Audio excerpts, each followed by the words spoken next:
ओम श्री सद्गुरुवे नमः। ओम नमो भगवते वासुदेवाय। अथ त्रयोदशो अध्याय। हंस रूप से सनकादि को दिए हुए उपदेश का वर्णन। भगवान श्री कृष्ण कहते हैं, प्रिय उद्धव, सत्व, रज और तम ये तीनों बुद्धि अर्थात प्रकृति के गुण हैं, आत्मा के नहीं। सत्व के द्वारा रज और तम इन दो गुणों पर विजय प्राप्त कर लेनी चाहिए। तदनंतर सत्व गुण की शांत वृत्ति के द्वारा उसकी दया आदि वृत्तियों को भी शांत कर देना चाहिए। जब सत्व गुण की वृद्धि होती है तभी जीव को मेरे भक्ति रूप स्वधर्म की प्राप्ति होती है। निरंतर सात्विक वस्तुओं का सेवन करने से ही सत्व गुण की वृद्धि होती है और तब मेरे भक्ति रूप स्वधर्म में प्रवृत्ति होने लगती है। जिस धर्म के पालन से सत्व गुण की वृद्धि हो वही सबसे श्रेष्ठ है। वह धर्म रजोगुण और तमोगुण को नष्ट कर देता है। जब वे दोनों नष्ट हो जाते हैं तब उन्हीं के कारण होने वाला अधर्म भी शीघ्र ही मिट जाता है। शास्त्र, जल, प्रजाजन, देश, समय, कर्म, जन्म, ध्यान, मंत्र और संस्कार ये 10 वस्तुएं यदि सात्विक हो तो सत्व गुण की, राजसिक हो तो रजोगुण की और तामसिक हो तो तमोगुण की वृद्धि करती है। इनमें से शास्त्रज्ञ महात्मा जिनकी प्रशंसा करते हैं वे सात्विक है, जिनकी निंदा करते हैं वे तामसिक है और जिनकी उपेक्षा करते हैं वे वस्तुएं राजसिक है।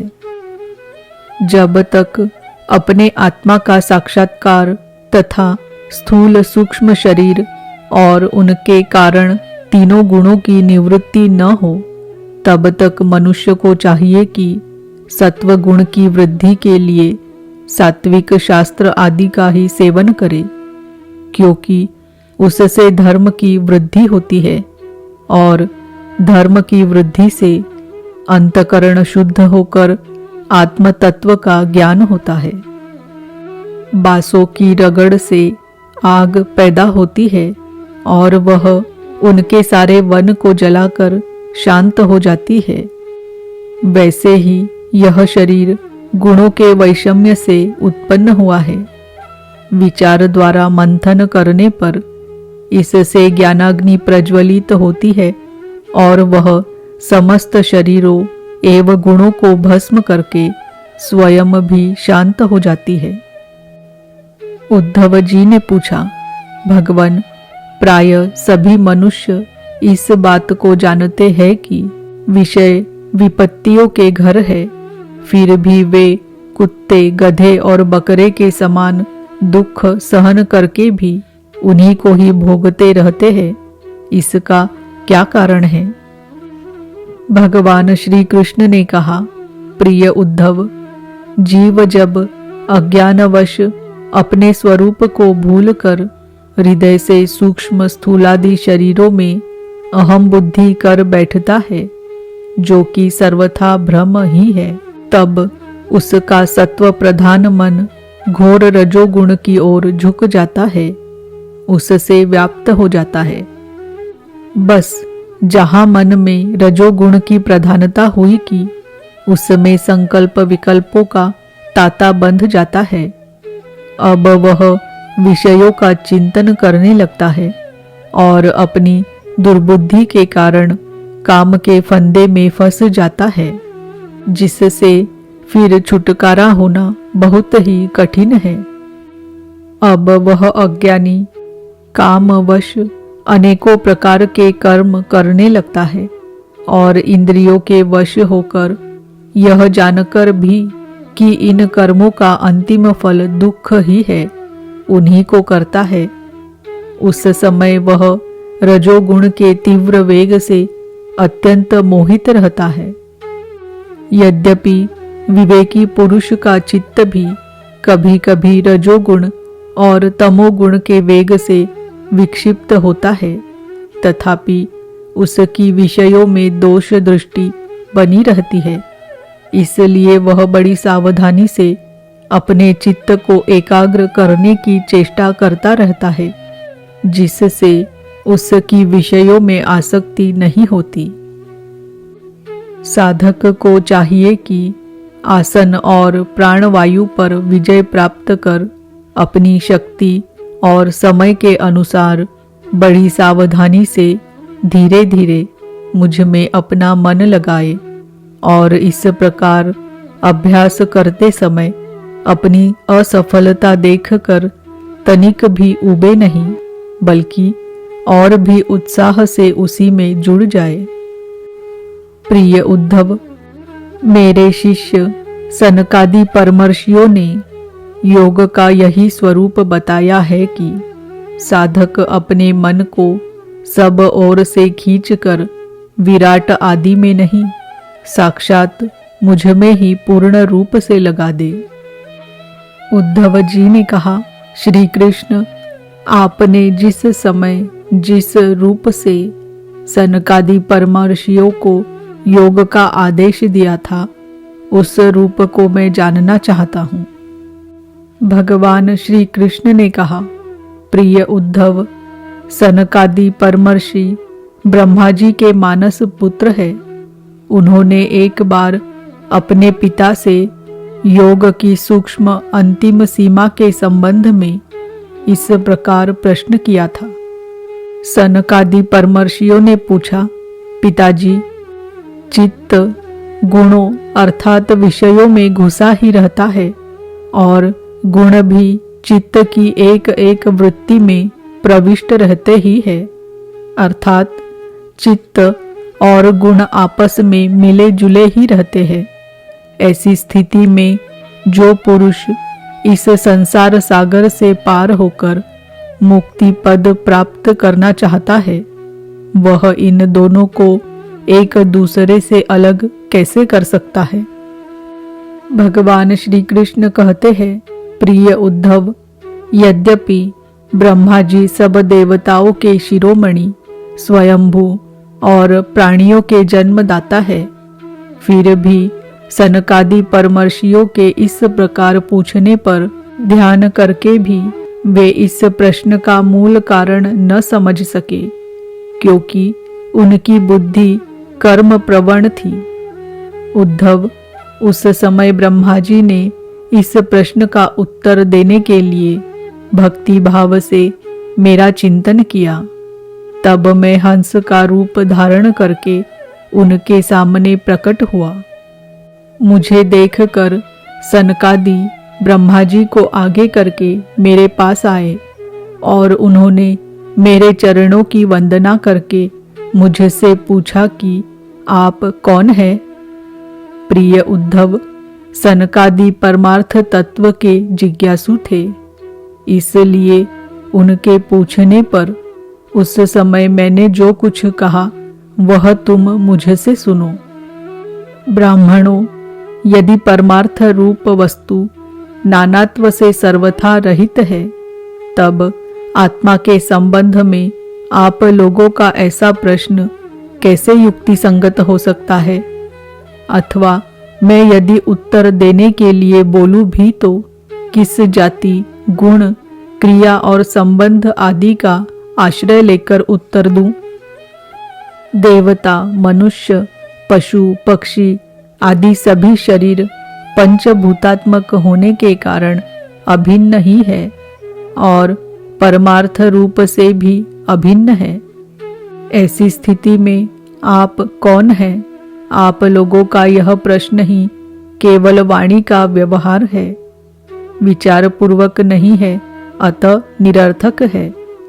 मन से, वाणी से, दृष्टि से तथा अन्य इंद्रियों से भी जो कुछ ग्रहण किया जाता है वह सब मैं ही हूँ, मुझसे भिन्न और कुछ नहीं है।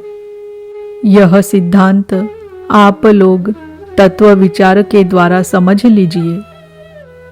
पुत्रों, यह चित्त चिंतन करते करते विषयाकार हो जाता है और विषय चित्त में प्रविष्ट हो जाते हैं। यह बात सत्य है। तथापि विषय और चित्त ये दोनों ही मेरे स्वरूप भूत जीव के देह है, उपाधि है। अर्थात आत्मा का चित्त और विषय के साथ कोई संबंध ही नहीं है। इसलिए बार बार विषयों का सेवन करते रहने से जो चित्त विषयों में आसक्त हो गया है और विषय भी चित्त में प्रविष्ट हो गए हैं, उन दोनों को अपने वास्तविक से अभिन्न मुझ परमात्मा का साक्षात्कार करके त्याग देना चाहिए। जागृत, स्वप्न और सुषुप्ति ये तीनों अवस्थाएं सत्वादी गुणों के अनुसार होती है और बुद्धि की वृत्तियां है, सच्चिदानंद का स्वभाव नहीं।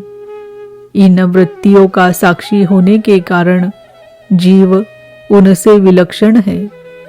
यह सिद्धांत श्रुति, युक्ति और अनुभूति से युक्त है, क्योंकि बुद्धि वृत्तियों के द्वारा होने वाला यह बंधन ही आत्मा में त्रिगुणमयी वृत्तियों का दान करता है। इसलिए तीनों अवस्थाओं से विलक्षण और उनमें अनुगत मुझ तुरीय तत्व में स्थित होकर इस बुद्धि के बंधन का परित्याग कर दे। तब विषय और चित्त दोनों का युगपत त्याग हो जाता है। यह बंधन अहंकार की ही रचना है और यही आत्मा के परिपूर्णतम सत्य, अखंड ज्ञान और परमानंद स्वरूप को छिपा देता है। इस बात को जानकर विरक्त हो जाए और अपने तीन अवस्थाओं में अनुगत तुरीय स्वरूप में होकर संसार की चिंता को छोड़ दे। जब तक पुरुष की भिन्न भिन्न पदार्थों में सत्यत्व बुद्धि, अहम बुद्धि और मम बुद्धि युक्तियों के द्वारा निवृत्त नहीं हो जाती, तब तक वह अज्ञानी यद्यपि जागता है तथापि सोता हुआ सा रहता है। जैसे स्वप्नावस्था में जान पड़ता है कि मैं जाग रहा हूँ। आत्मा से अन्य देह आदि प्रतीयमान नाम रूपात्मक प्रपंच का कुछ भी अस्तित्व नहीं है। इसलिए उनके कारण होने वाले वर्णाश्रमादि भेद, स्वर्गादि फल और उनके कारणभूत कर्म, ये सब के सब इस आत्मा के लिए वैसे ही मिथ्या है जैसे स्वप्नदर्शी पुरुष के द्वारा देखे हुए सब के सब पदार्थ। जो जागृत अवस्था में समस्त इंद्रियों के द्वारा बाहर दिखने वाले संपूर्ण क्षणभंगुर पदार्थों को अनुभव करता है और स्वप्नावस्था में हृदय में ही जागृत में देखे हुए पदार्थों के समान ही वासनामय विषयों का अनुभव करता है और सुषुप्ति अवस्था में उन सब विषयों को समेटकर उनके लय को भी अनुभव करता है, वह एक ही है। जागृत अवस्था के इंद्रिय, स्वप्नावस्था के मन और सुषुप्ति की संस्कारवती बुद्धि का भी वही स्वामी है, क्योंकि वह त्रिगुणमयी तीनों अवस्थाओं का साक्षी है। जिस मैंने स्वप्न देखा, जो मैं सोया, वही मैं जाग रहा हूँ। इस स्मृति के बल पर एक ही आत्मा का समस्त अवस्थाओं में होना सिद्ध हो जाता है। ऐसा विचार कर मन की ये तीनों अवस्थाएं गुणों के द्वारा मेरी माया से मेरे अंश स्वरूप जीव में कल्पित की गई है और आत्मा में ये नितांत असत्य है। ऐसा निश्चय करके तुम लोग अनुमान सत्पुरुषों द्वारा किए गए उपनिषदों के श्रवण और तीक्ष्ण ज्ञान खड्ग के द्वारा सकल संशयों के आधार अहंकार का छेदन करके हृदय में स्थित मुझ परमात्मा का भजन करो। यह जगत मन का विलास है, दिखने पर भी नष्ट प्राय है, अलात चक्र के समान अत्यंत चंचल है और भ्रम मात्र है, ऐसा समझे। ज्ञाता और ज्ञेय के भेद से रहित एक ज्ञान स्वरूप आत्मा ही अनेक सा प्रतीत हो रहा है। यह स्थूल शरीर, इंद्रिय और अंतकरण रूप 3 प्रकार का विकल्प गुणों के परिणाम की रचना है और स्वप्न के समान माया का खेल है, अज्ञान से कल्पित है। इसलिए उस देहादि रूप दृश्य से दृष्टि हटाकर तृष्णा रहित इंद्रियों के व्यापार से हीन और निरीह होकर आत्मानंद के अनुभव में मग्न हो जाए। यद्यपि कभी कभी आहार आदि के समय यह देहादिक प्रपंच देखने में आता है, तथापि यह पहले ही आत्मवस्तु से अतिरिक्त और मिथ्या समझकर छोड़ा जा चुका है। इसलिए वह पुनः भ्रांति मूलक मोह उत्पन्न करने में समर्थ नहीं हो सकता। देहपात पर्यंत केवल संस्कार मात्र उसकी प्रतीति होती है। जैसे मदिरा पीकर उन्मत्त पुरुष यह नहीं देखता कि मेरे द्वारा पहना हुआ वस्त्र शरीर पर है या गिर गया, वैसे ही सिद्ध पुरुष जिस शरीर से उसने अपने स्वरूप का साक्षात्कार किया है, वह प्रारब्धवश खड़ा है, बैठा है या दैववश कहीं गया या आया है, नश्वर शरीर संबंधी इन बातों पर दृष्टि नहीं डालता। प्राण और इंद्रियों के साथ यह शरीर भी प्रारब्ध के अधीन है। इसलिए अपने आरंभक अर्थात बनाने वाले कर्म जब तक है तब तक उनकी प्रतीक्षा करता ही रहता है, परंतु आत्मवस्तु का साक्षात्कार करने वाला तथा समाधि पर्यंत योग में आरूढ़ पुरुष स्त्री, पुत्र, धन आदि प्रपंच के सहित उस शरीर को फिर कभी स्वीकार नहीं करता, अपना नहीं मानता। जैसे जगा हुआ पुरुष स्वप्नावस्था के शरीर आदि को। सनकादि ऋषियों, मैंने तुमसे जो कुछ कहा है वह सांख्य और योग दोनों का गोपनीय रहस्य है। मैं स्वयं भगवान हूँ। तुम लोगों को तत्व ज्ञान का उपदेश करने के लिए ही यहाँ आया हूँ, ऐसा समझो। विप्रवरो, मैं योग, सांख्य, सत्य, ऋत अर्थात मधुर भाषण, तेज, श्री, कीर्ति और दम अर्थात इंद्रिय निग्रह, इन सब का परम गति, परम अधिष्ठान हूँ। मैं समस्त गुणों से रहित हूँ और किसी की अपेक्षा नहीं रखता। फिर भी साम्य, असंगता आदि सभी गुण मेरा ही सेवन करते हैं, मुझ में ही प्रतिष्ठित है, क्योंकि मैं सबका हितैषी, सुहृद, प्रियतम और आत्मा हूँ। सच पूछो तो उन्हें गुण कहना भी ठीक नहीं है, क्योंकि वे सत्वादि गुणों के परिणाम नहीं है और नित्य है। प्रिय उद्धव, इस प्रकार मैंने सनकादि मुनियों के संशय मिटा दिए। उन्होंने परम भक्ति से मेरी पूजा की और स्तुतियों द्वारा मेरी महिमा का गान किया। जब उन परमर्षियों ने भली भांति मेरी पूजा और स्तुति कर ली, तब मैं ब्रह्मा जी के सामने ही अदृश्य होकर अपने धाम में लौट आया। इति श्रीमद्भागवते महापुराणे पारमहंस्यां संहितायाम् एकादश स्कन्धे त्रयोदशो अध्याय। ओम नमो भगवते वासुदेवाय। ओम नमो भगवते वासुदेवाय। ओम नमो भगवते वासुदेवाय।